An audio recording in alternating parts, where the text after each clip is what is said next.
தெய்வ பயம் இல்ல, அதனால தான் முன்னாடி நின்று ஆடுறான். தெய்வ பயம் இல்ல, அதனால தான் மைக்கில் என்ன வேணாலும் பேசுறான். தெய்வ பயம் இல்ல, அதனால தான் குத்தாட்டம் எல்லாமே போடுறான், வசனமே பேசாம செய்யறான். மனுஷனுக்கு என்ன ஆசை இருக்கோ, பணம் சம்பாதிக்கிறதோ, இல்ல இந்த கட்டடத்தை பெருசாக்குறதோ, ஆத்துமாக்களை சேர்க்கிறதோ, இவனுக்கு ஒரு ஆசை. இந்த ஆசைய கர்த்தருடைய காரியமா சொல்லுது. மனுஷ பாரம்பரிய உலக வழிபாடுகள் நுழைஞ்சிருச்சு.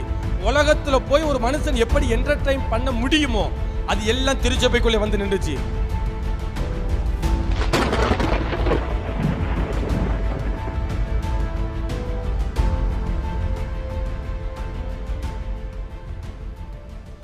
சத்திய வசனத்தை சுவிசேஷமாய் அறிவிப்பது நிமித்தம் என்ன நடக்கும்?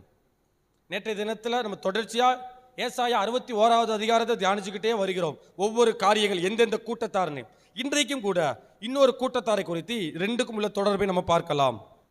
ஏசாயா தீர்க்கதரிசியின் புத்தகம் 61ஆம் அதிகாரத்தின் 3வது வசனம். சீயோனிலே துயரப்பட்டவர்களை சீர்படுத்தவும் அவர்களுக்கு சாம்பலுக்கு பதிலாக சிங்காரத்தையும். போதும். சீயோனிலே துயரப்பட்டவர்களை சீர்படுத்துதல். சீர்படுத்துவதற்காக இந்த சத்திய வசனமாகிய சுவிசேஷத்தை பிரசங்கிக்கப்பட வேண்டும். சீர்படுத்துதல் நடக்க வேண்டும். நேற்றைய தினத்தில் நம்ம பார்த்தது பாலானவைகளை எடுத்து கட்டுதல். நான் அநேக நேரத்தில் நேற்று சீர்படுத்துதல் வார்த்தையை கூட உபயோகப்படுத்தி இருப்பேன். ஆனால் உண்மையான லயன் என்னன்னு கேட்டால், பாலானதை எடுத்து கட்டணும். எடுத்து கட்டதுக்கும் சீர்படுத்துதலுக்கும் வித்தியாசம் இருக்கு. எடுத்து கட்டதுக்கும் சீர்படுத்துறதுக்கும் வித்தியாசம் இருக்கு. எடுத்து கட்டது அப்படின்னு கேட்டால் உங்களுக்கு புரிகிற மாதிரி சொல்கிறேன். இங்கே ஒரு நல்ல ஒரு கட்டடம், நமக்கு ஒரு ஹால் கொடுத்துருக்காங்க. நம்ம ஹாலில் இல்லை, வீட்டுக்கு போயிட்டோம். நைட்டு பயங்கரமான புயல் காற்று, சரியான மழை பெய்யுது, மொத்தமாக உடஞ்சி போச்சு. மேலேருந்து கீழே உடஞ்சிருச்சு, இந்த சுவர் இங்கிட்டாக்க உடஞ்சிருச்சு, மொத்தமாக கொலாப்ஸ் ஆயிடுச்சு. உடஞ்சி போய் சிதலம் அடைஞ்சிக்கு மறுபடியும் நம்ம உள்ளே வரவே முடியாது. நடத்த முடியுமா? முடியாது. ஏன்னா மேல் கூரையும் கிடையாது, சைடில் உள்ள சுவரும் கிடையாது, எல்லாம் பொத்துன்னு உடஞ்சி வச்சு விழுந்துருச்சு. இதுதான் பாலாய் போனதை மறுபடியும் எடுத்து கட்டுதல். இதுதான் நேற்றைக்கு நம்ம தியானிச்சது. இன்றைக்கு சீர்படுத்துதல். சீர்படுத்துதலுக்கு உதாரணம் சொல்ல, இதே கால் தான். நான் பின்னாடியாக திரும்பிக்கிட்டு பிரசங்கம் பண்ணுறேன், நீங்கள் பின்னாடியாக திரும்பிக்கிட்டு கேட்டால் இது ஒழுங்காக இருக்குமா? இல்லை நான் மைக்கை ஆஃப் பண்ணிட்டு பேசுகிறேன், உங்களுக்கே கேட்கவே இல்லை, இது ஒழுங்காக இருக்குமா?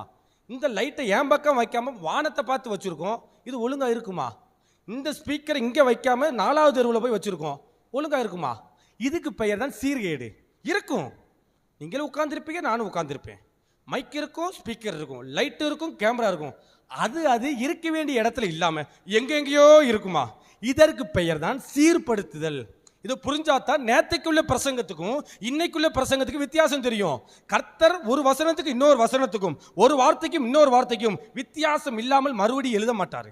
தானே பார்த்து ஏதோ ஒரு நேற்றுக்கு பேசி, நேற்றுக்கே சில நேரத்தில் நான் சீர்படுத்துகிற வார்த்தை யூஸ் பண்ணியிருப்பேன். ஆனால் உண்மையானது நேத்தனுடைய செய்தியினுடைய தலைப்பு, செய்தியினுடைய கண்டென்ட், சாராம்சம் பாலாய் போனதை மறுபடி எடுத்து கட்டுதல்.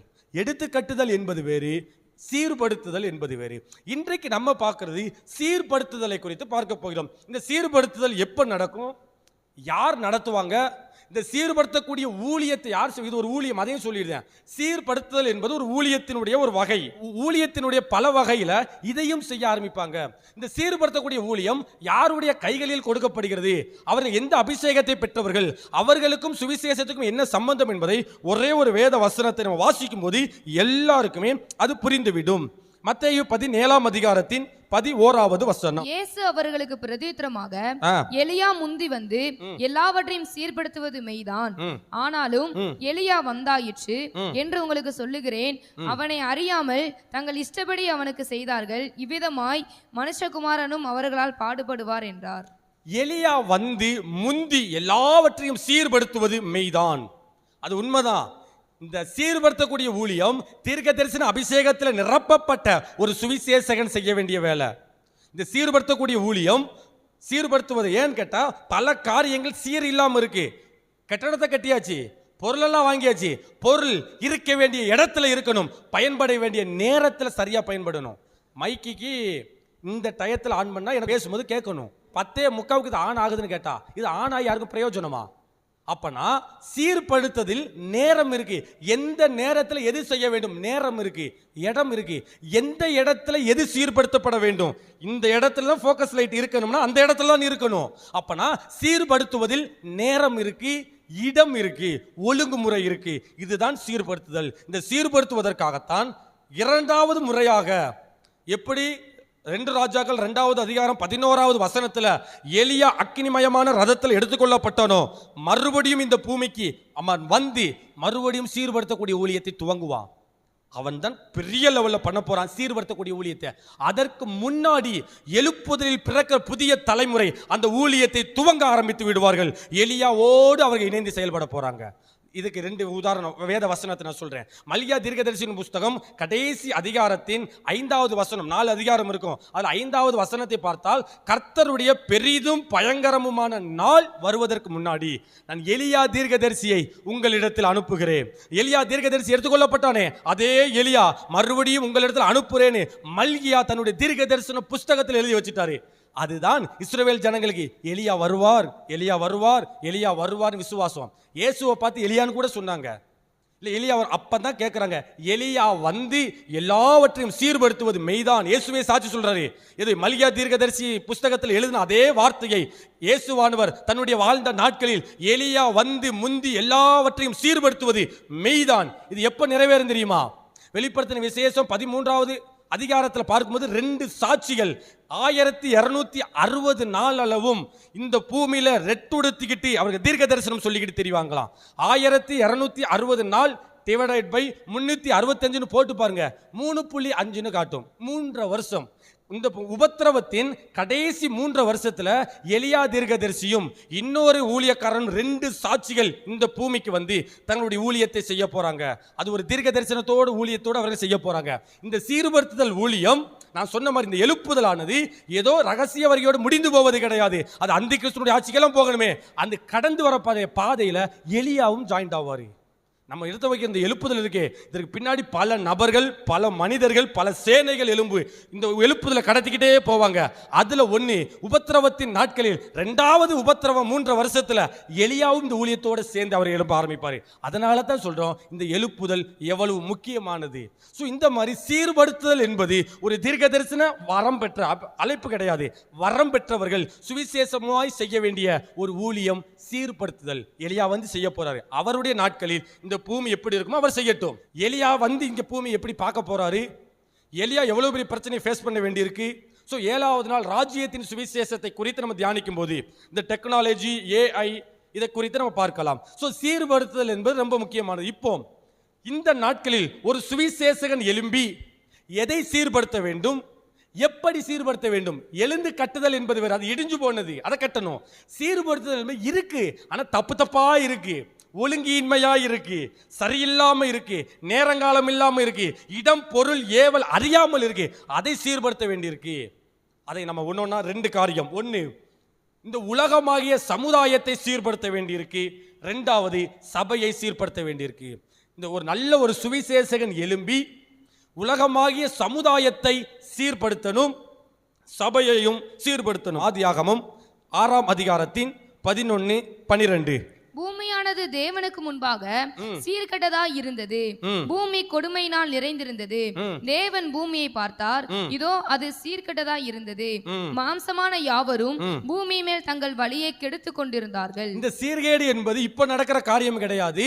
நோவாவினுடைய காலத்திலேயே அவ்வளவு கூட்டமான ஜனங்கள் இருக்கும்போதே மனுஷர்கள் சீர்கேடு செய்து பூமியை கொடுமையினால் நிறைத்திருக்கிறாங்க. ஒரு பெரிய சீர்கேடு, சமுதாயத்தில் நடந்த ஒரு சீர்கேடு, இந்த பூமியில நடந்த சீர்கேடு, மனிதர்கள் மத்தியில் நடந்த ஒரு சீர்கேடு.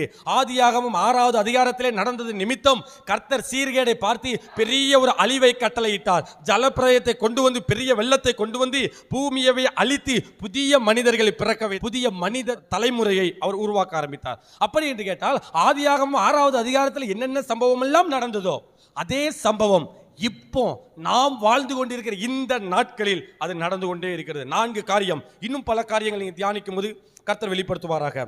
முதலாவது காரியம், மனிதர்கள் பொல்லாத எண்ணம் உள்ளவர்களாய் மாறிவிட்டார்கள். மனிதர்கள் பொல்லாத எண்ணம் உள்ளவர்களாய். ஆதியாகமம் 6ஆம் அதிகாரத்தின் 5வது வசனம்.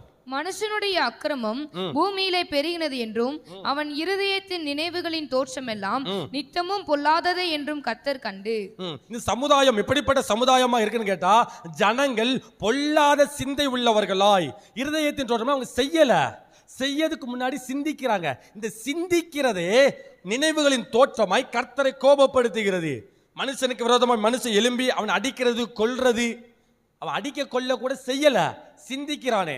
நம்ம நியூஸ்ல பார்க்கும்போது மனைவியை கணவன் எப்படி கொலை பண்றது, பிள்ளைகளை எப்படி பெற்றோர்கள் கொலை பண்றது, ஸ்கூலில் நடக்கிற சம்பவங்கள், காலேஜில் நடக்கிற சம்பவங்கள், அரசியலில் நடக்கக்கூடிய சம்பவங்கள், ஹாஸ்பிட்டலில் நடக்கிற சம்பவங்கள் எல்லாமே பொல்லாததா இருக்கிறது. மனிதாபிமானம் ஒன்று தான் மிருகத்துக்கும் மனிதனுக்கு வித்தியாசத்தை காட்டுது. அதைத்தான் பகுத்தறிவு என்பதாக அது சொல்ல ஆரம்பிப்பாங்க, பகுத்தறிவு. ஆனால் மனிதனும் மிருகமும் ஒரே நாள் படைக்கப்பட்டதின் நிமித்தமாக மனுஷன் மிருகத்தை போல சுபாவம் உள்ளவனாய் மாற ஆரம்பித்து விடுதான். மிருகம்தான் பொல்லாத காரியங்களை செய்யும். மனிதன் கடைசி எப்படி மாறிவிட்டான் என்று கேட்டால் பொல்லாத காரியத்தை யோசிக்க ஆரம்பித்து விட்டான். மனிதனும் மிருகமும் 6வது நாளில் படைக்கப்பட்டது நிமித்தமாக வரக்கூடிய அந்தி கிறிஸ்துவுக்கு மிருகம் என்று பெயர் கொடுக்கப்படுகிறது. மனுஷன் 6வது நாள் உருவாக்கப்பட்டதுனால 6 என்ற இலக்கமும் அவனுக்கு சொந்தமாய் கொடுக்கப்படுகிறது. இந்த மாதிரி மனிதர்கள் மிருகத்தை போல சுபாவம் உள்ளவர்களை மாறி பொல்லாத காரியங்களை இந்த நாட்களில் சிந்திக்கிறாங்க. முதலாவது பொல்லாத காரியங்களை சிந்திக்கிறார்கள். 2வது முறையற்ற திருமணம். ஆதியாகமம் 6ஆம் அதிகாரத்தின் 2, 3, 4. தேவகுமாரர் மனுஷகுமாரத்திகளை அதிக சௌந்தரியம் உள்ளவர்கள் என்று கண்டு அவர்களுக்குள்ளே தங்களுக்கு பெண்களை தெரிந்து கொண்டார்கள். அப்பொழுது கர்த்தர், என் ஆவி என்றென்றைக்கும் மனுஷனோட போராடுவதில்லை, அவன் மாம்சம் தானே, அவன் இருக்க போகிற நாட்கள் 120 வருஷம் என்றார். அந்நாட்களில் ராட்சதர் பூமியிலே இருந்தார்கள். பின்பு தேவகுமாரர் மனுஷகுமார்த்திகளோடு கூடுகிறதினால் இவர்கள் அவர்களுக்கு பிள்ளைகளை பெற்றபோது இவர்களும் பூர்வத்தில் பேர் பெற்ற மனுஷராகிய பலவான்கள் ஆனார்கள். தொடர்ந்து இந்த வசனத்தை வாசிக்கும் போது கர்த்தர் எப்படி விசனம் அடைந்தார் என்ற காரியத்தை நம்மளால பார்க்க முடியும். 2வது காரியம், இந்த உலகம், இந்த சமுதாயம் முறைகேடான திருமண காரியத்தை சீர்கெடுத்து வைத்திருக்கிறது. கர்த்தருடைய அனாதி தீர்மானம், ஆணுக்கு துணையாகத்தான் பெண்ணை கர்த்தர் உருவாக்கினார். எல்லா மிருகங்கள் உட்பட ஆண் பெண் இணைந்துதான் வாழ வேண்டும். ஆனா இந்த நாட்களில் பல தேசங்களில் ஓரின சேர்க்கைக்கு ஆதரவு கொடுத்துட்டாங்க. அரசாங்கமே சட்டத்தை இயற்ற ஆரம்பிச்சுட்டாங்க. ஆணும் ஆணும் வாழலாம், பெண்ணும் பெண்ணும் வாழலாம், இஷ்டப்படி வாழலாம் என்று சொல்லி முறைகேடான ஒரு கலாச்சாரம் ஆதியாகமம் 6வது அதிகாரத்திலே இருந்திருக்கிறது. கர்த்தருடைய விருப்பத்தின்படி நடக்கல, முறைகேடு நடந்திருக்கு. அதே முறைகேடான திருமண கலாச்சாரம் நாம் வாழ்ந்து கொண்டிருக்கிற இந்த நாட்களிலும் முறைகேடான திருமண கலாச்சாரம் சமுதாயம் சீர்கெட்டு போயிருக்கிறது. லிவிங் டுகெதர்ங்கிற அந்த ஒரு கலாச்சாரம் வெளிநாடுகள் தான் இருக்கும் என்று நம்ம நம்பிக்கிட்டு இருந்தா நம்மளுடைய இந்திய தேசத்துக்குள்ள, தமிழ்நாட்டுக்குள்ள வந்து பிரமாண்டமாய் பல இடங்களில் நடந்து கொண்டிருக்கிறது. இது எல்லாம் மனித சமுதாயம் சீர்கெட்டு போன நிலைமையை குறிக்குது. முறைகேடான கலாச்சாரம், முறைகேடான திருமண கலாச்சாரம். 3வது தெய்வ பயம் இல்லாத ஒரு நிலைமை, தெய்வ பயமே இல்லை. ஆதியாகமம் 6ஆம் அதிகாரத்தின் 3வது வசனம். அப்பொழுது கர்த்தர், என் ஆவி என்றென்றைக்கும் மனுஷனோட போராடுவதில்லை, அவன் மாம்சம் தானே, அவன் இருக்க போகிற நாட்கள் 120 வருஷம் என்றார். இதுக்கு பின்னாடி என்ன காரியம்னா ஒரு தெய்வ பயம் இல்லை. ஏன்னா கர்த்தர் இப்ப நம்ம செஞ்சா கர்த்தருக்கு பிடிக்காது, கடவுளுக்கு பிடிக்காது, முறைகேடான காரியத்தை செய்கிறோம் என்ற எண்ணம் கூட இல்லாம தெய்வ பயம் இல்லாத ஒரு நிலைமை. சங்கீத புஸ்தகத்தில் ஒரு நல்ல ஒரு வார்த்தை சொல்லப்பட்டிருக்கும், கர்த்தருக்கு பயப்படுகிற பயம் எங்கே? கர்த்தருக்கு பயப்படுவான். ஞானி அவ்வளவு தூரம் செய்யறானே, அவன் பைத்தியக்காரனா இருக்கிறான். ஏன்னா கர்த்தருக்கு பயப்படலையே. அவன் ஞானமா இருக்கலாம், ஞானவானா இருக்கலாம், பலவானா இருக்கலாம், ஐஸ்வர்யவானா இருக்கலாம், அது முக்கியம் இல்ல. கர்த்தருக்கு பயப்படக்கூடிய பயம் இருக்கா என்பதுதான் முக்கியம். அந்த நாட்களில் எப்படி தெய்வ பயம் இல்லாம, கர்த்தர் மேல ஒரு பயம் இல்லாம ஜனங்க துணிகரமாய் பாவம் செய்ய ஆரம்பித்து விட்டார்களோ, அதே போல இந்த மனித சமுதாயமும் பயமே இல்லாமல், கடவுள் பக்தி, கடவுள் பயம் இல்லாம மனித சமுதாயம் தெய்வ பயம் இல்லாத ஒரு நிலைமைக்குள்ளே போய் கொண்டிருக்கிறாங்க. நம்ம செஞ்சா ஒரு தப்பு, ஒரு மனிதாபிமான அடிப்படையில் இப்படி ஒன்று செய்யக்கூடாதுங்கிற எண்ணமே கிடையாது. மனிதனுக்கு மனிதன் பயப்படாம, கடவுளுக்கு கூட பயப்பட, சிருஷ்டிகரை கூட பயம் இல்லாம துணிகரமாய் பல காரியங்களை செய்ய ஆரம்பிக்கிறான். அறிவு பெருத்து போனதுனால பாவம் பெருகிருச்சு. நல்லா யோசிச்சு பாருங்க, அறிவு பெருத்து போனதுனால பாவம் பெருகிருச்சு. ஏன்னு கேட்டா நன்மை தீமை அறியத்தக்க பழத்தை சாப்பிட்ட பிறகு பாவம் உட்பிரவேசிக்க ஆரம்பித்தது. இது என்னன்னு கேட்டோம்னா, நன்மை தீமை அறியத்தக்க அந்த பழத்தை சாப்பிடும்போது அறிவு வருது. ஆனா அறிவுல 2 வகை இருக்கு. ஒரு அறிவு தெய்வ பயத்துக்கு நேரா நம்மளை கூட்டிட்டு போகுதா, தெய்வ பயத்துக்கு அப்பாற்பட்ட போக்குல நம்ம கூட்டிட்டு போகுதான்னு பார்க்கணும். தெய்வ பயத்துக்கு நேராய் கூட்டிட்டு போகக்கூடிய பயம் நல்லது. கர்த்தருக்கு பயப்படுதலே ஞானத்தின் ஆரம்பம். இந்த பூமியில 2 விதமான அறிவு இருக்கு. தெய்வ பயத்துக்கு நேராய் கூட்டிட்டு போகக்கூடிய அறிவு, தெய்வ பயமே இல்லாம தேவனையே எதிர்க்கிற ஒரு அறிவு. அது விஞ்ஞானத்தில் இப்போ அதுதான் வந்துருச்சு. கடவுள் அநேக நேரத்தில் வேத வசனத்தில் கர்த்தர் சொல்லி இருக்கிறாரு, மனுஷனுக்கு பூமி தான் நியமிக்கப்பட்டிருக்கு, பூமியில தான் அவன் வாழ வேண்டும். ஆனா இந்த தெய்வ பயம் இல்லாதவர்கள் பூமிக்கு அப்பாற்பட்டு எந்தெந்த கிரகத்துல எல்லாம் போய் வசிக்க முடியுமோன்னு சொல்லி துணிகரமா இறங்கி தெய்வ பயம் இல்லாம ஆராய்ச்சியில் ஈடுபட்டு கொண்டிருக்கிறாங்க. மனிதன் இப்படித்தான் வாழ வேண்டும் என்று ஒழுக்க நெறிமுறைகளை வேதம் சொல்லுகிறது. எல்லா ஒழுக்க நெறிமுறைகளையும் உடைச்சி என்னன்னாலும் செய்யலாம், மனிதன் எப்படினாலும் வாழலாம் என்று சொல்லி தப்பான கலாச்சாரத்தை புகுத்துறது, இதுவும் அறிவு தான். ஒரு மிஷினை கொண்டு வந்து மனித உதவிக்கு ஒரு மிஷினை வைக்கிறது நல்ல அறிவு. மிஷினை ஒரு மனுஷன் மாதிரி இயக்க வைக்கிறது எவ்வளோ பெரிய அறிவு வேணும். ஒரு ரோபோவை கொண்டு வந்து அந்த ரோபோ ஒரு பெண் ரோபோவாக இருந்தால் ஆணோடு குடும்பம் நடத்தவும், ஆண் ரோபோவாக இருந்தால் பெண்ணோடு குடும்பம் நடத்தவும் எவ்வளோ பெரிய அறிவு. இந்த அறிவு எங்கே கொண்டு போய் விட்டுச்சு? கர்த்தருடைய தெய்வ பயத்துக்கு அப்பார் கொண்டு போய் விட்டுருச்சு. இது பிரயோஜனமற்ற அறிவு. அப்பனா அறிவிலே ரெண்டு அறிவு இருக்கு. ஒன்னு தெய்வ பயத்துக்கு நேராய் கூட்டிட்டு போகக்கூடிய அறிவு, அதுதான் மெய் ஞானம். கர்த்தருக்கு பயப்படுதலே ஞானத்தின் ஆரம்பம். கர்த்தருக்கு பயப்படாம கர்த்தருடைய நெறிமுறைகளுக்கு வசனத்துக்கு மாறாக சில விஷயங்களை செய்யக்கூடிய அறிவு வரும். அந்த அறிவு வரும்போது எச்சரிக்கையா இருக்கணும். அந்த அறிவு தான் ஆதாம் ஏவாளுடைய நாட்களில் பெருத்து போச்சு. எது பாவம் நன்மை தீமை அறியத்தக்கது. அந்த அறிவு பெருகினால் நம்ம கர்த்தரை விட்டு பிரிந்து போகக்கூடிய ஒரு சுபாவம் ஒரு சூழ்நிலை வரும். ஆனால் அப்படி வந்ததுன்னா ஆதாம் செய்த ஒரு நல்ல விஷயம் கர்த்தருக்கு பயம்தான். அந்த நேரத்தில் எனக்கு அறிவு வந்துருச்சு, தான் நிர்வாணி என்பதை பார்த்துக்கிட்டேன் அப்படிங்கிற அறிவு வந்துருச்சு. இந்த அறிவுக்கு பின்னாடி அவன் கர்த்தருக்கு பயப்படாமல் இருந்திருந்தால் ரொம்ப மோசமாக போயிருக்கும். ஆனால் கர்த்தருக்கு பயப்படுவதற்கு தன்னை அர்ப்பணித்து ஒளிந்து கொண்டான், பயந்து ஒளிந்து கொண்டான். அவன் ஆதாம் செய்த ஒரு நல்ல விஷயமே அவன் பயந்தான், கர்த்தருக்கு பயந்தான். அந்த மாதிரி தெய்வ பயம் இல்லாம அறிவு பெருகி போச்சு, டெக்னாலஜி பெருகி போச்சு, பணம் சம்பாதிக்கிற ஸ்ட்ராட்டஜி பெருகி போச்சு, இந்த உலகமே பெரிய பெரிய விஞ்ஞானத்துக்குள்ள போயிருச்சு, அறிவு பெருகி போச்சு. தெய்வ பயம் இல்லை. தெய்வ பயம் இல்லை அப்படின்னாலே அவனுக்கு உண்மையான ஞானம் இல்லை. கடைசி இது சீர்கேடு. கர்த்தருக்கு பயப்படுகிற பயம் இல்லாத மனிதர்கள் வாழ்றது பூமி சீர்கேடான பூமி. நான்காவது முக்கியமான காரியம் ஆதியாகமம் 6ஆம் அதிகாரத்தின் 12வது வசனம். தேவன் பூமியை பார்த்தார், இதோ அது சீர்கெட்டதா இருந்தது, மாம்சமான யாவரும் பூமி மேல் தங்கள் வழியை கெடுத்து கொண்டிருந்தார்கள். பூமி சீர்கெட்டதா இருந்தது. பூமி என்றாலே சீர்கெட்டது. நிலத்தையே சீர்கெட்டுட்டாங்க. இந்த பூமியை கர்த்தர் எவ்வளவு அழகா வெட்டாந்தரையை உண்டாக்கினாரு, மரம் செடி கொடிகளை உண்டாக்கினாரு, எல்லாம் நல்லது என்று கண்டார். தாவர செடி கொடிகளை கர்த்தர் படைத்தார், நல்லது என்று கண்டார். விலங்குகளை படைத்தார், நல்லது என்று கண்டார். சமுத்திரத்தையும் அதில் உள்ள மச்சங்களையும் படைத்தார், நல்லது என்று கண்டார். அவர் உருவாக்கின மாதிரி இந்த பூமியினுடைய அமைப்பே இல்லை. எல்லாத்தையும் க்ளோஸ் பண்ணியாச்சு, எல்லாம் சீர்கெட்டதான் மாறி வச்சு. கர்த்தர் எவ்வளவு அழகா இந்த பூமியை உருவாக்கினாரோ, மனிதனுடைய ஞானத்தை பயன்படுத்தி உலகத்தை அழிச்சிட்டாங்க. எவ்வளவு நாள் உலகம் இருக்குமே தெரியாது. அவ்வளவு பெரிய கொடுமையினால பூமியினுடைய நிலத்தை சீர்கெடுத்துட்டாங்க, மலைகளை சீர்கெடுத்துட்டாங்க, சமுத்திரத்தை சீர்கெடுத்துட்டாங்க, ஓடிட்டு இருக்கிற நதி ஆறு சீர்கெடுத்துட்டாங்க. எல்லாம் சீர்கெட்ட நிலைமையில. இது எல்லாம் சமுதாயம் சீர்கெட்டு போனதுக்கு காரணம். வேகமாக அடுத்த காரியங்களை பார்க்கலாம். முதலாவது, உலகமாகிய இந்த சமுதாயம் சீர்கெட்ட நிலைமையில காணப்படுகிறது. இரண்டாவது, சபையே சீர்கெட்டு தான் காணப்படுகிறது. கொலோசியர் 2ஆம் அதிகாரத்தின் 8வது வசனம். வேகமாய் வாசிக்கலாம். லௌகிக ஞானத்தினாலும் மாயமான தந்திரத்தினாலும் ஒருவனும் உங்களை கொள்ளை கொண்டு போகாதபடிக்கு எச்சரிக்கையாயிருங்கள். அது மனுஷர்களின் பாரம்பரிய நியாயத்தையும் உலக வழிபாடுகளையும் பற்றினதே அல்லாமல் கிறிஸ்துவை பற்றினதல்ல. சபைக்குள்ள நடக்கிற முக்கியமான காரியங்களை இந்த வேத வசனத்தில் சொல்றது. கொலோசியர் 2ஆம் அதிகாரத்தின் 8வது வசனத்தில் இருக்கிற 5 காரியங்கள். முதலாவது, லௌகீக ஞானம். லௌகீக ஞானம் இருக்கு, கர்த்தர் கொடுத்த ஞானம் கிடையாது. மனிதன் தானாக தெய்வ பயத்துக்கு அப்பாற்பட்டு வளர்த்து கொண்ட ஞானம். தெய்வ பயம் இல்லை, அதனால தான் முன்னாடி நின்று ஆடுறான். தெய்வ பயம் இல்லை, அதனால தான் மைக்கில் என்ன வேணாலும் பேசுறான். தெய்வ பயம் இல்லை, அதனால தான் குத்தாட்டம் எல்லாமே போடுறான், வசனமே பேசாம செய்யறான். ஏன்னு கேட்டா, இப்படி எல்லாம் நான் பேசுறேனே, கர்த்தரை அடிப்பாருங்கிற அறிவு கூட கிடையாது. ஏன்னா தெய்வ பயம் இல்லை. இதுதான் லௌகீக ஞானம். ஜனங்களை வஞ்சிப்பதற்கு என்ன பேச முடியுமோ, பயங்கர டெக்னாலஜி. ஒரு மனுஷனுக்கு என்ன பேசுனா கவர்க்க முடியும், என்ன அட்வர்டைஸ்மெண்ட் கொடுத்தா கூட்டம் வருவாங்க, என்ன மாதிரி அட்மாஸ்பியர் வச்சிருக்கணும், என்ன மாதிரி ஆடியோ சிஸ்டம் வச்சிருக்கணும், கேமரா சிஸ்டம் வச்சிருக்கணும், எல்லா ஞானமும் இருக்கும். போனோடனே பரலோக மாதிரியே தெரியும், செட்டப் எல்லாம் பண்ணிடுவாங்க. இது லௌகீக ஞானம்.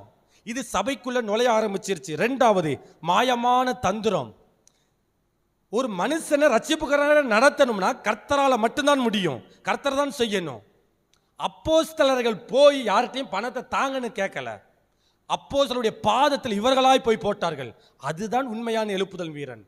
அவன் போய் பணத்தை கேட்க மாட்டான், அவனுக்கு தேவையான பணம் கொண்டு வந்து கொடுக்கப்படும், அதுவும் காலடியில் வந்து போடப்படும். மாயமான தந்திரக்காரர்கள் திருச்சபைக்குள்ள என்ன செய்தாங்கன்னா, பணத்தை சம்பாதிப்பதற்கு தந்திரமான வார்த்தைகளை பேசுறது, தந்திரமான காரியங்களை சொல்றது, தந்திரமான திட்டங்களை எல்லாம் அறிவிக்கிறது. இந்த சீட்டை கொடுத்தா இவ்வளவு துட்டுன்னு சொல்லி, இந்த பொக்கையை கொடுத்தா இவ்வளவு துட்டுன்னு சொல்லி மாயமான தந்திரத்தை எல்லாம் திருச்சபைக்குள்ளே நுழைய கொண்டு விட்டாங்க. திருச்சபையில காணிக்கை எப்படி வரும் தெரியுமா? கேட்டு வாங்க மாட்டாங்க, தானாய் வந்து கொடுப்பாங்க. அப்போஸ்தலருடைய நடவடிக்கைகள் கொரிந்திய திருச்சபைக்கு எழுதின அந்த வேத வசனத்தை எல்லாம் வாசிச்சு பாருங்க. எந்த இடத்திலும் தானாய் போய் கேட்டதா இருக்காது. பரிசுத்த ஆவியானவர் அவர்கள்ட்டே பேசி அவர்களே அப்போஸ்தலருடைய பாதத்தில் வந்து போட்டிருப்பாங்க. அந்த காரியங்கள் நடக்கணும். ஆனா மாயமான தந்திரக்காரர்கள் இதையே ஃபோக்கஸ் பண்ணுவாங்க. சபை சீர்கெட்டு காணப்படுது. மூன்றாவது, மனுஷ பாரம்பரியம். திருச்சபையை உருவாக்கினது கர்த்தர் தான் உருவாக்கினார். தன்னுடைய சொந்த ரத்தத்தை சிந்தி உருவாக்கினார். திருச்சபைக்கு தலைவர் கர்த்தர் தான். திருச்சபையின் தலைமை போதகர் கர்த்தர் தான். திருச்சபையை வழி நடத்துறது கர்த்தர் தான். எல்லாமே கர்த்தரா இருக்கணும். ஆனா இந்த நாட்கள் எப்படி போச்சு? ஒரு மனுஷன் நடத்திக்கிட்டு போறான். மனுஷனுக்கு என்ன ஆசை வருதோ அதை அப்படியே செயல் திட்டமா சொல்லிடுறது. மனுஷனுக்கு என்ன ஆசை இருக்கோ, பணம் சம்பாதிக்கிறதோ, இல்ல இந்த கட்டடத்தை பெருசாக்குறதோ, ஆத்துமாக்களை சேர்க்கிறதோ, இவனுக்கு ஒரு ஆசை. இந்த ஆசையை கர்த்தருடைய காரியமாக சொல்றது மனுஷ பாரம்பரியம். மனுஷனுடைய ஆசையை எடுத்து சொல்லக்கூடிய காரியங்கள் வழி நடத்தது கர்த்தர் வழி நடத்தணும். ஆனா மனுஷ வழி நடத்திட்டு இருக்க மனுஷனுடைய பாரம்பரியம், அவனுக்கு எந்த நாலேஜ் இருக்கோ, என்ன ஆசை இருக்கோ, என்ன விருப்பம் இருக்கோ, அதை திருச்சபைக்குள்ளே நுழைக்க ஆரம்பித்து விட்டார்கள். அது மனுஷ பாரம்பரியம். நான்காவது, உலக வழிபாடு. சில நேரத்தில் உலக வழிபாடு உள்ள கலக்க ஆரம்பிச்சிருச்சு. திருச்சபை என்றாலே பிரித்தெடுக்கப்பட்டதுதான். திருச்சபை என்றாலே பரிசுத்தமாய் வாழ்வதற்கு அழைக்கப்பட்ட ஒரு இடம், தன்னை பரிசுத்தமாக்கப்படக்கூடிய இடம். ஆனா இந்த திருச்சபையில் உலக வழிபாடுகள் நுழைஞ்சிருச்சு. உலகத்துல போய் ஒரு மனுஷன் எப்படி என்டர்டைன் பண்ண முடியுமோ அது எல்லாம் திருச்சபைக்குள்ளே வந்து நின்றுச்சு. ஒரு 3 மணி நேரம் ஒரு தியேட்டருக்கு போனா எவ்வளவு என்ஜாய்மெண்ட் பண்ணது கிடைக்குமோ அதே என்ஜாய்மெண்ட்டை திருச்சபைக்குள்ள கொடுக்குறாங்க. அங்க காமெடி இருக்கும், கண்ணீர் இருக்கும், அழுகை இருக்கும், திட்டுதல் இருக்கும், உற்சாகம் இருக்கும், கொட்டடிப்பாங்க, ஆட்டம் போடுவாங்க. இதெல்லாம் சினிமாவில் நடக்குது. அதே காரியத்தை திருச்சபையில் கொண்டு வந்து காமெடி பண்றது, ஆட்டம் போடுறது, புகை விடுறது, சினிமா மாதிரியே மாற்றி வச்சு கடைசி உலக வழிபாடை திருச்சபைக்குள்ளே கொண்டு வந்துட்டாங்க. இது சபை சீர்கெட்ட நிலைமையில காணப்படுது. கடைசி ஒண்ணு, விக்கிரக ஆராதனை. திருச்சபையே மெயின் விக்கிரக ஆராதனையிலிருந்து பிரிந்து போனதுதான் திருச்சபை. அதுல இருந்து வெளியே வந்தவர்கள் திருச்சபை. ஆனா திருச்சபைக்குள்ள மனுஷ வணக்கம் வந்து விட்டது. மனுஷனுக்கு முதன்மையான இடத்தை கொடுக்கிற காரியம் நடந்து விட்டது. மனுஷன் தான் தான் கடவுள் என்பதை போல, போதகர்கள் தான் கடவுள் என்பதை போல, தீர்க்கதரிசிகள் தான் கடவுள் என்பதை போல தன்னை வணங்கும்படியாக தான் சொன்னாதான் இதை செய்யணும், தன்னைத்தான் பெயர் எழுதணும். கர்த்தர்னு போடுறதுக்கு முன்னாடி ஏன் பேரத்தான் போடுங்க, கர்த்தர் பேரெல்லாம் 2வது போடுங்க, ஏன் பேரத்தை போடுங்கிற அளவுக்கு விக்கிரக ஆராதனை திருச்சபைக்குள்ளே நுழைஞ்சிருச்சு. இது விக்கிரக ஆராதனை சாப்டர் பெரிய சாப்டர். அதுல என்னன்னா, கர்த்தர் இருக்க வேண்டிய இடத்துல மனுஷனோ பொருளோ மனுஷ ஆசையோ இருந்தால் அது ஒரு விக்கிரக ஆராதனை. இது எல்லாம் திருச்சபைக்குள்ள நுழைஞ்சிருச்சு. திருச்சபை சீர்கெட்ட திருச்சபையாய் காணப்படுகிறது. ஒரு நல்ல சுவிசேஷகன் எழும்பி சீர்கெட்டு இருக்கக்கூடிய சமுதாயத்தை சீர்படுத்த வேண்டி இருக்கிறது, சீர்கெட்டு இருக்கக்கூடிய சபையை சீர்படுத்த வேண்டி இருக்கிறது. ரெண்டுமே இடிந்து போன நிலைமையில் இல்ல, சீர்கெட்ட நிலைமையில காணப்படுது. சீர்கெட்டு இருக்கிற சமுதாயத்தை சீர்படுத்த வேண்டிய பெரிய பொறுப்பு ஒரு நல்ல சுவிசேஷகனுடைய கரத்தில் இருக்கு.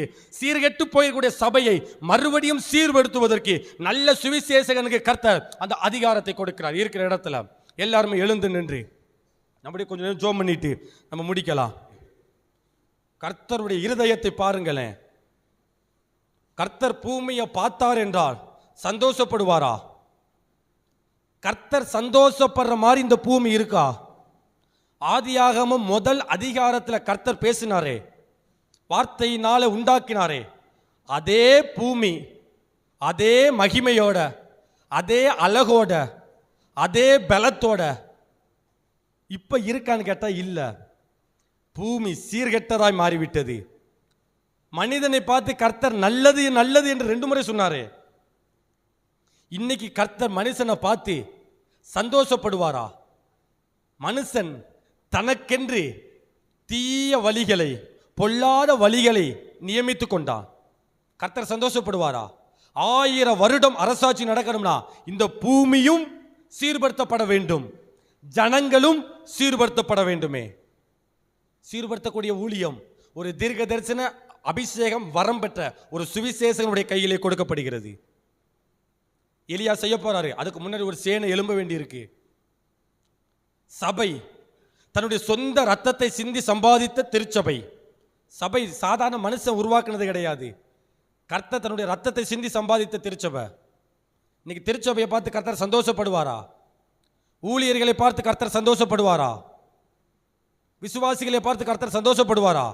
இல்லை திருச்சபைக்குள்ளதான் கர்த்தராவது இருக்காரா? கர்த்தரே இல்லையே திருச்சபைக்குள்ள. எவ்வளவு ஒரு சீர்கேடு. இந்த சீர்கேடெல்லாம் மாறணும்னா தீர்க்க தரிசன வரம் பெற்ற ஒரு சுவிசேஷகன் எழும்பி சத்திய வசனத்தை சுவிசேஷமாய் பிரசங்கிக்கப்பட வேண்டியிருக்கிறது. வார்த்தையினால் உண்டாக்கப்பட்டது உடைஞ்சு போச்சுன்னா அதே வார்த்தையினால் தான் சீர்படுத்த முடியும். வானத்தையும் பூமியையும் கர்த்தர் தம்முடைய வார்த்தையினாலே உண்டாக்கினார். அது உடைஞ்சு போய் சீர்கெட்டு காணப்படுகிறது, சீர்கெட்ட நிலைமையில. அதனால தான் சீர்படுத்துவது அதே கர்த்தருடைய வார்த்தை கொண்டுதான் சீர்படுத்த முடியுமே ஒழிய, கர்த்தருடைய வார்த்தை வரணும்னா அவன் தீர்க்க தரிசன அபிஷேகம் பெற்றவனாய் இருக்க வேண்டும். சுவிசேஷ அழைப்பு தான், சுவிசேஷ ஊழியம் தான். ஆனால் தீர்க்க தரிசன அபிஷேகம் பெற்ற, தீர்க்க தரிசன வரம் பெற்ற ஒரு சுவிசேஷகன் வேணும். அவருடைய வாயின் வார்த்தை கர்த்தருடைய வார்த்தையா இருக்கணும். அவருடைய வாயின் வசனம் கர்த்தருடைய வசனமாக இருக்கணும். அந்த வசனமும் அந்த வார்த்தையும் தான் சீர்கெட்ட பூமியை சீர்படுத்த முடியும். சீர்கெட்டு இருக்கிற ஜனங்களை சீர்படுத்த முடியும். சீர்கெட்டு இருக்கிற திருச்சபையை சீர்படுத்த முடியும். கர்த்தர் அதற்காகத்தான் நம்மளை அழைத்திருக்கிறார். ஒரு சத்திய வசனத்தை சுவிசேஷமாய் பிரசங்கித்து சீர்கெட்டதை சீர்படுத்துவதற்கு கர்த்தர் வைத்திருக்கிற ஒரு அபிஷேகம். ஒரு நல்ல சுவிசேஷகன் தீர்க்க தரிசன அபிஷேகத்தில் நிரப்பப்பட்டவனாய் இருக்க வேண்டும். கர்த்தர் அவனுக்கு தீர்க்க தரிசன அதிகாரத்தை கொடுக்கிறார். தீர்க்க தரிசனம் சொல்லக்கூடிய ஒரு அதிகாரத்தை கொடுக்கிறார். காரணம், தீர்க்க தரிசன அபிஷேகம் ஒண்ணுதான் சீர்கெட்டு போனதை சீர்படுத்த முடியும். அதனால தான் எலியா என்கிற ஒரு தீர்க்கதரிசி வந்து சீர்படுத்த வேண்டியது இருக்கிறது. அவன் எழும்புவதற்கு முன்னாடி எழுப்புதலின் நாட்களிலே இந்த சீர்படுத்தல் ஊழியம் நடக்கப்பட வேண்டுமேயானால் அதற்கு முன்னாடியே ஒரு தீர்க்க தரிசன அபிஷேகத்தில் நிரப்பப்பட்ட ஒரு சுவிசேஷகன் இருக்க வேண்டும். அந்த தீர்க்க தரிசகன் அவன் நார்மலான தீர்க்க தரிசியாக இருப்பது கிடையாது. அவன் ஒரு சுவிசேஷ அழைப்பு பெற்ற ஒரு தீர்க்க தரிசியாக இருப்பான். அந்த தீர்க்க தரிசன வார்த்தை அவன் எல்லா வார்த்தைகளையும் அல்ல, எந்த வார்த்தை சீர்படுத்துமோ அந்த வார்த்தையை சொல்லக்கூடிய நபராக இருப்பான். எந்த இடத்துல சொல்லப்படணுமோ அந்த இடத்துல சொல்லக்கூடிய நபராக இருப்பான். அதனால கர்த்தர் இன்றைக்கு எல்லாருக்கும் மறுபடியும் ரீஃபில் ஒரு தீர்க்க தரிசன அபிஷேகம். அவர் தான் அவன் சுவிசேஷ அழைப்பு பெற்றவர் தான், சத்திய வசனத்தை சுவிசேஷமாய் அறிவிக்கிறவர்கள் தான், சீர்படுத்தக்கூடியவர்கள் தான். ஆனால் இதற்கு பின்னாடி இருக்கக்கூடிய வரம் ஒரு தீர்க்க தரிசன வரம். இதற்கு பின்னாடி இருக்கக்கூடிய அபிஷேகம் ஒரு தீர்க்க தரிசன அபிஷேகம். சிதலம் அடைந்ததை சீர்படுத்துவது கர்த்தருடைய வார்த்தையினாலே தான் சாத்தியமாகும். ஏனென்று கேட்டால் உண்டாக்கப்பட்டது எல்லாம் கர்த்தருடைய வார்த்தையினாலேயே உண்டாக்கப்பட்டது. அது சிதலம் அடைந்து சீர்கெட்டதா இருந்தால் அதே கர்த்தருடைய வார்த்தையை கொண்டுதான் அது மறுபடியும் சீர்படுத்த வேண்டி இருக்கிறது. அதனால தான் கர்த்தர் இந்த சுவிசேஷத்துக்கு பின்னாடி தீர்க்க தரிசன அபிஷேகத்தை கர்த்தர் வைத்திருக்கிறார். எல்லாருமே இணைந்து பரலோகத்தின் தேவனை நோக்கி அப்படியே நம்ம பார்க்கலாமா? ஒரு தீர்க்க தரிசன சேனை சீக்கிரத்தில் எழுமணும். அந்த அபிஷேகத்தை கர்த்தர் நமக்கு கொடுக்கணும். கர்மேல் ஜெப வேளையில் ஒரு கையளவு மேகம் காண்கிறேன். ஆகாப்பு வரும்போது ஒரு பெரிய தீச்சூளையை நான் பார்க்கிறேன். கர்த்தர் ஒரு பெரிய தீர்க்க தரிசன அபிஷேகத்தை கர்த்தர் எழுப்ப போகிறார். தீர்க்க தரிசன சேனை எழும்பணும்னா அந்த தீர்க்க தரிசன அபிஷேகத்தில் நிரப்பப்பட்டவன் எழும்பியே ஆக வேண்டும். கடைசி கால அபிஷேகம் மாம்சமான யாவர் மேலும். அந்த பாடலை பாடும் பொழுது எல்லாருமே ஆவியானவரோடு இணைந்து கொண்டு அபிஷேகம் பெறாதவர்கள் தீர்க்க தரிசன அபிஷேகத்தை பெற்றுக்கொள்ளுங்கள். ஆல்ரெடி பெற்றுக்கொண்டவர்கள் சீர்படுத்துவதற்காக இந்த அபிஷேகத்தை முறைப்படுத்திக் கொள்ளுங்கள். எல்லாருமே இணைந்து இந்த பாடலை பாடலாம். கர்மேல் ஜெப வேளையில் ஒரு கையளவு மேகம் காண்கிறேன். ஆகாபு நடுங்கிடவே அக்னி மழையாக பொழிந்திடுமே. எழும்பு பள்ளத்தாக்கினில் ஒரு சேனையை நான் காண்கிறேன். அதிகாரம் தந்திடுமே தீர்க்க தரிசனம். எழும்பு பள்ளத்தாக்கில் கர்த்தர் ஒரு சேனை எழுப்ப போகிறார். கர்த்தருடைய அக்கினி சந்திக்கட்டும். கர்த்தருடைய அக்கினியை சந்திக்கிற ஒரு சுவிசேஷகன் நதியாக அக்கினியா இறங்குங்க. பின்மாரியின் அபிஷேகம் மாம்சமான யாவர்